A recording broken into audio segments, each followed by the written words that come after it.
할렐루야. 새벽에 주신 은혜가 큽니다.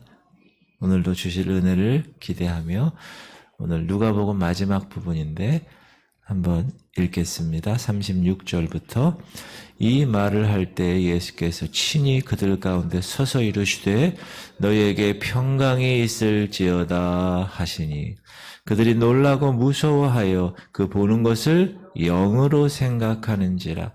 예수께서 이르시되 어찌하여 두려워하며 어찌하여 마음에 의심이 일어나느냐. 내 손과 발을 보고 나인 줄 알라. 또 나를 만져보라. 영은 살과 뼈가 없으되 너희 보는 바와 같이 나는 있느니라. 이 말씀을 하시고 손과 발을 보이시나 그들이 너무 기쁨으로 아직도 믿지 못하고 놀랍게 여길 때 이르시되 여기 무슨 먹을 것이 있느냐 하시니 이에 구운 생선 한 토막을 드리니 받으사 그 앞에서 잡수시더라.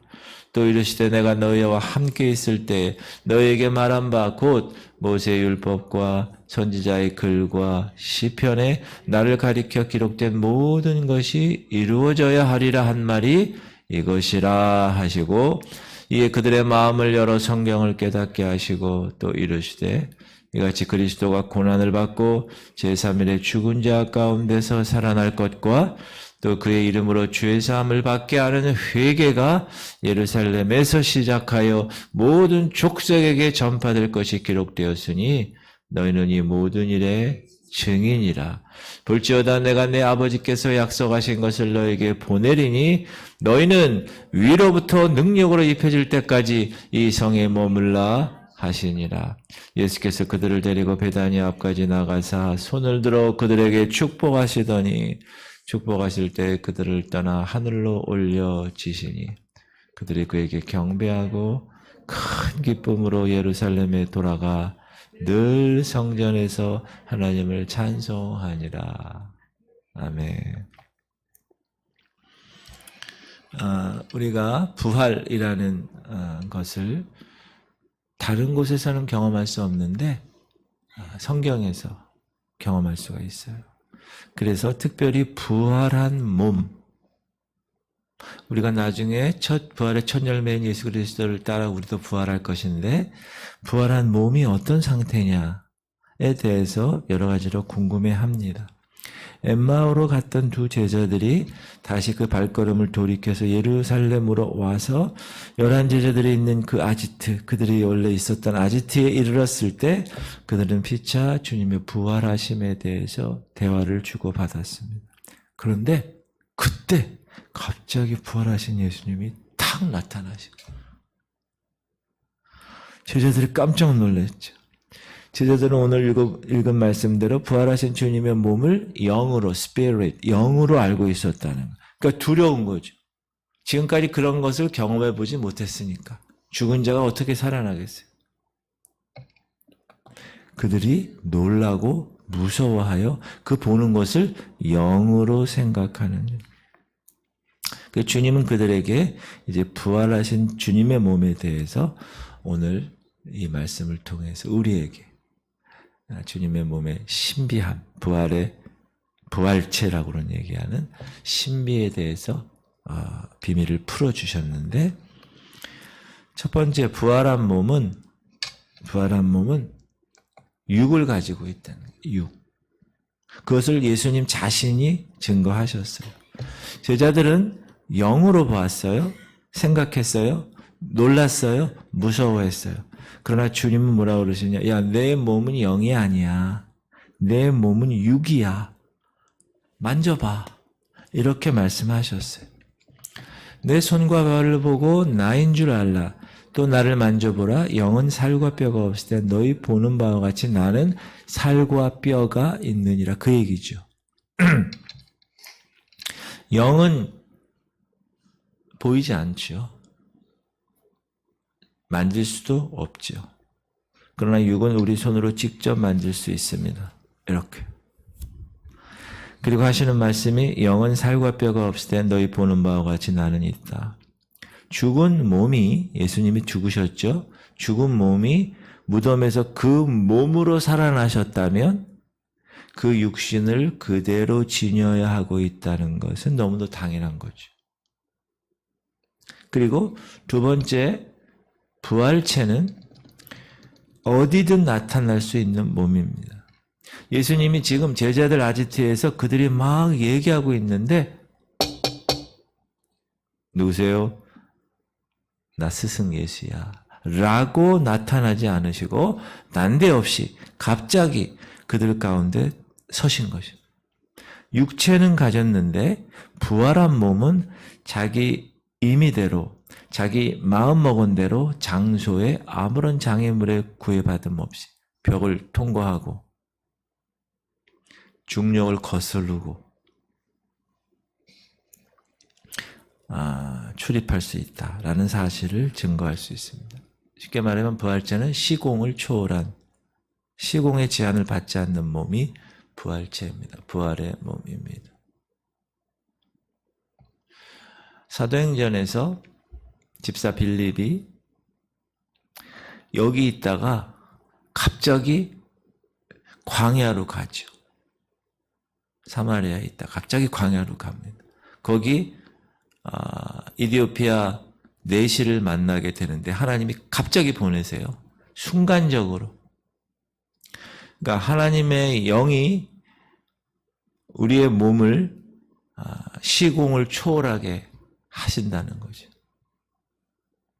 세 번째, 부활체는, 부활의 몸은 사람의 눈에 보일 수도 있고 안 보일 수도 있고 남이 알아볼 수도 있고 남이 알아보지 못할 수도 있다는 것을 오늘 본문을 통해서, 어제를 통해, 본문을 통해서 알 수가 있습니다. 예수님이 엠마오로 두 제자와 함께 동행하실 때 그들의 눈에 예수님을 알아보지 못했어요.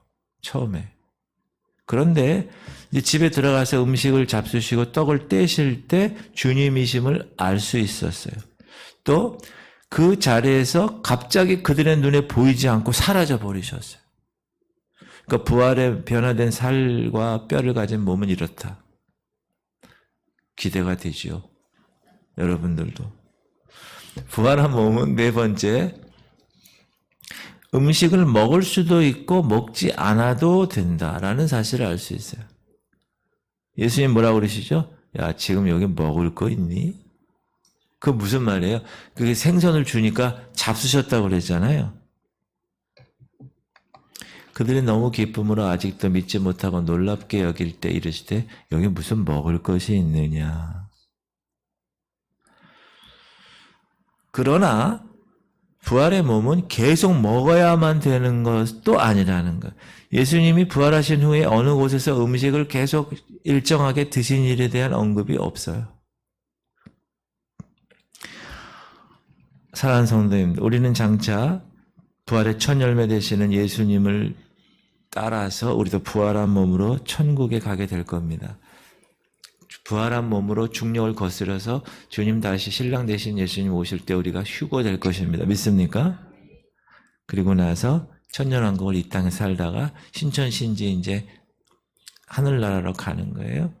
그런데 거기에 황금길 있고 생명수 강이 있고 그 좌우편에 생명나무가 있고 그 열매를 먹는 거죠. 우리는 부활체로 거기 가는 거예요, 여러분. 부활체로. 영으로 있는 게 아니에요. 그러니까 먹는 거죠. 할렐루야. 빨리 가고 싶습니다. 이처럼 부활한 몸은 비록 몸은 있지만 그 삶의 행동에 있어서는 어떻게 보면 영적인 존재 같아요. 천사 같아요. 그러나 천사보다 더 우월해요. 왜? 육체적인 음식도 먹을 수 있고 육신으로 할 수 있는 일까지도 할 수 있기 때문에. 천사는 그걸 못해요. 왜? 육이 없으니까. 몸체, 육체가 없으니까. 그리고 두 번째 생각할 것은 주님은 제자들에게 나타나시사 맨 처음에 한 말이 뭐죠? 너희에게 평강이 있을지어다. 샬롬, 샬롬. 시작. 이 말을 할 때 예수께서 친히 그들 가운데 서서 이르시되 너에게 평강이 있을지어다. 샬롬, 샬롬. 지금도 중동 지방에 가면 인사가 우리는 어떻게 인사해요? 안녕하셨어요. 제가 공군 나왔는데 수원 비행장에 있다가 전라도 광주 비행장에 갔어요. 서울 촌놈이. 근데 거기는 어떻게 인사하는지 아세요? 전라도 밑에 지방은 밥 먹었어요. 밥 먹었는가? 그래. 경남 밥 먹었어요. 이렇게 하고. 여기서는 중동 사람들은 항상 샬롬, 샬라쿰.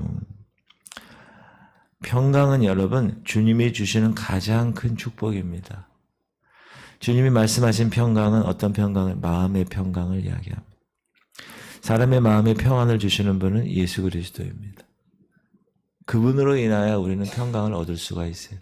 그 이유가 뭐냐 하면 예수님은 우리의 죄를 소멸해 주셨기 때문에 그래요. 죄 문제가 있으면 평강할 수 없어요. 사람이. 죄 짓고 못 살잖아요. 사람의 마음에 불안을 주고 두려움을 주는 원인의 가장 밑바닥이 죄예요. 죄. 그런데 그리스도의 보혈로 그 죄를 씻으신 분들은 그 마음에 말할 수 없는 평안함이 있습니다. 여러분 마음에 그런 평안함이 있습니까? 그러면 여러분은 성공하신 거 그거 하나만 가지고도 이 땅을 살아갈 때 죄의 문제를 소멸해 주셨기 때문에 그분으로부터 평안을 받아야 돼요. 마음에 주시는 평안을 그분이 주실 수 있기 때문에. 두 번째는 예수님은 우리와 하나님과의 원수의 관계를 십자가로 회복시키신 분이에요. 십자가에서 그분 스스로가 화목 제물이 되셨어요. 그래서 그분을 우리가 영접하면 예수님 때문에 하나님과 화목이 되는 관계가 되기 때문에 우리의 마음에는 한없는 샬롬, 평강함이 있는 거예요. 그래서 어떤 거에 구애받지 않아요. 돈, 몸이 좀 아파. 그래도 구애받지 않아요. 그것을 뛰어넘는 존재들이에요. 그리고 관계를 회복시키실 뿐만 아니라 모든 염려를 다 맡아 주시는 분이세요. 너희 염려를 다 주께 맡기라. 염려 보따리가 있으면 맡기는 거예요. 집어 던지는 거예요. 그분에게. 너희 염려를 다 주께 맡기라. 이는 그가 너희를 돌보심이라. 염려는 근심과 두려움을 줍니다. 그러나 주님이 그 염려를 맡으시면 그 근심과 두려움은 우리에게서 물러가게 되는 것입니다. 대신 평강함이 차고 넘치는. 그리고 주님은 언제나 우리에게 샬롬, 평안하니 그렇게 그 평강함을 이루기를 항상 바라고 계십니다. 그래서 여러분 예수 믿는 사람들은 상황이 어땠든 어제도 제가 그런 얘기를 좀 나눴는데 학생들하고 상황을 바라보지 마라. 그 상황을 좌지우지하는 본질을 바라봐라. 현상을 바라보지 마라. 본질을 바라봐라. 그러면 우리 안에 평강함이 넘친다. 여러분 평강하세요. 그리고 믿는 사람들은 항상 기쁘고 평안한 거예요. 항상 인사할 때도 어떻게 해요? 할렐루야, 할렐루야. 제가 여기 상가의 모든 사장님들한테 뭘 한다고요? 만날 때마다 주차장에서 할렐루야, 여기서 복되서 할렐루야. 아마 그분들이 저 친구가 그럴 거예요. 왜? 주님이 이 안에 계셔서 나를 기쁘게 하시고 평강하게 하시니까. 그리고 제자들은 부활의 진리에 대해서 깨달음이 부족한 것을 우리가 알 수 있습니다.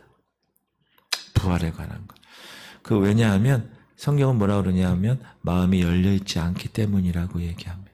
그래서 주님이 그 마음의 문을 여시니까 그때서야 하나님의 말씀이 깨달아진 거예요. 시작. 이에 그들의 마음을 열어 성경을 깨닫게 하시고. 성경 말씀을 우리가 읽을 때 하얀 건 종이고 까만 건 글자인데 이게 마음에 하나님께서 깨닫게 해주시지 않으면 뭔 말인지 몰라. 그 말이 뭐야.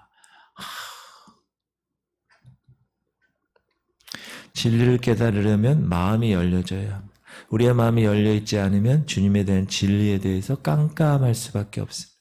그런데 우리의 마음을 누가 연다고요? 주님이 열어주십니다. 그 주님이 열어주시려면 어떻게 해야 돼요? 우리가 주님을 알아야 되고 주님을 만나야 됩니다. 그래야 주님을 만나면 마음이 열리는 거예요. 그러니까 이들이 예수 그리스도, 부활하신 예수 그리스도를 만나서 주님이 그 11 제자에게 이렇게 마음을 탁 열게 하니까 그때서야 구약 성경에 나왔던 모든 그분에 대한 예언을, 그 비밀을 깨닫게 된 것입니다. 아, 영광의 메시아로 오시는 것이 아니구나. 군림하러 오시는 분이 아니구나. 고난의 종으로 오시는 거구나. 그래서 십자가에서 고난을 받으시는구나. 그리고 그것으로 끝나지 않고 그 죽음 가운데서 3일 만에 부활하시는구나. 그리고 예수 그리스도 이름으로 구원을 얻는 회개 운동이 이제 복음으로 예루살렘으로 시작해서 유다와 사마리아와 땅 끝까지 전파되는 일에 대해서 이들이 알게 된 거예요. 그리고 우리들은 증인의 사명을 받았구나. 그 증인의 사명을 주시기 위해서 하나님이 이제 다른 보혜사 성령을 보내실 것이구나. 그 성령 받기까지 이 예루살렘을 떠나지 말아야 되겠구나. 그리고 증인이 되려면 위로부터의 능력을 받아야 되는구나. 그 능력은 성령을 받는 데 있구나. 그 말씀을 따라 그들은 예루살렘에 머물지요. 떠나지 않죠. 드디어 오순절, 예수님이 부활하시고 나서 40일 동안 계셨잖아요. 그리고 열흘 기다렸어요. 열흘 동안. 그리고 50일째 되는 날 성령께서 마가다락방에 오셨고 성령 충만함으로 그들이 완전히 변화되는, 그 겁쟁이들이, 그 도망다니던들이 죽기까지 순교하며 복음을 전하게 된 것입니다.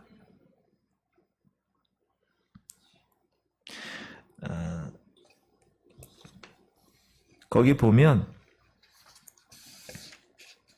44절에 보면 모세의 율법과, 이거 뭐죠? 모세오경, 선지자의 글, 예언서, 시편, 시가서, 이런 것들이 모두 다 예수님을 위해서 기록된 것이라는 걸 그때 깨달게 된 거예요. 그리고 주님은 부활하셨고 40일간 시간을 보내시고 하늘로 올라가셨습니다. 그 왜 40일 동안 계셨을까?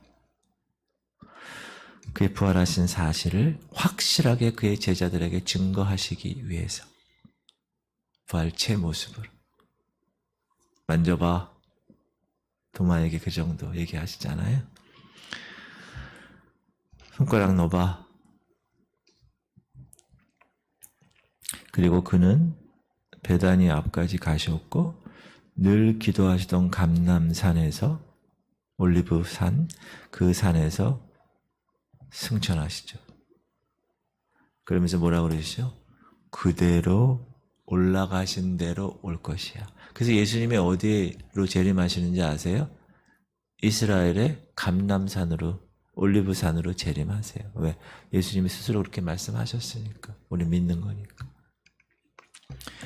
주님의 제자들은 승천하시는 주님께 경배하고 큰 기쁨으로 예루살렘에 돌아왔습니다. 그들이 그에게 경배하고 큰 기쁨으로 예루살렘에 돌아가 늘 성전에서 하나님을 찬송하니라. 주님의 부활은 이제 소망을 잃은 제자들에게 새로운 기쁨을 안겨준 것입니다. 그들이 소망은 이제 흔들리지 않고 돈독해졌습니다. 그래서 주님 말씀하신 대로 예루살렘에 머물러라. 내가 다른 보혜사 성령을 너에게 줄 때까지 기다려. 위로부터의 능력으로 입혀질 때까지 기다려. 너희 힘으로 할 수 없단다. 그래서 마가 다락방에 모여 열흘 동안 저녁 기도에 힘쓰는 나날을 보냅니다. 드디어 50일째 되는 날 하늘로 급하고 강한 바람, 시청각으로 불의 혀처럼 갈라지는 것이 보이고 급하고 강한 바람 같은 소리가 들리고 성령이 임하시고 예루살렘 교회가 세워지고 복음이 땅끝까지 전파되는 놀라운 역사가 시작된 것입니다. 그리고 그 이후에 사도들의 그 놀라운 사역을 동일한 누가가 기록한 것이 사도행전입니다. 그래서 오늘 누가복음의 맨 끝에와 사도행전이 연결되는 거예요. 내일부터는 우리가 새벽에 사도행전을 시작할 겁니다. 사랑하는 성도님들, 우리는 이들과 똑같은 사명을 받은 사람들입니다. 그리스도의 증인이 받아야 할 가장 기본적인 것이 뭐예요? 성령입니다. 성령을 받아야 돼요. 그래야 이 모든 일에 증인으로서의 사명을 이룰 수 있어요. 오직 성령이 너에게 임하시면 You will receive power when the Holy Spirit comes upon you. You will be my witnesses in Jerusalem, Judea, Samaria, to the ends of the earth.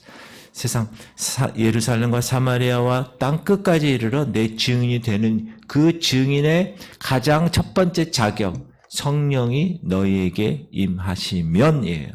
그러므로 여러분 성령님을 항상 사모하고 성령 체험을 하셔야 되고 성령의 능력으로 사역을 해야 됩니다. 목사부터 시작해서 여러분이 가진 그 사역의 놀라운 일들이 성령에 의해서 이루어져야 성령의 열매로 하나님께 영광을 돌릴 수 있습니다.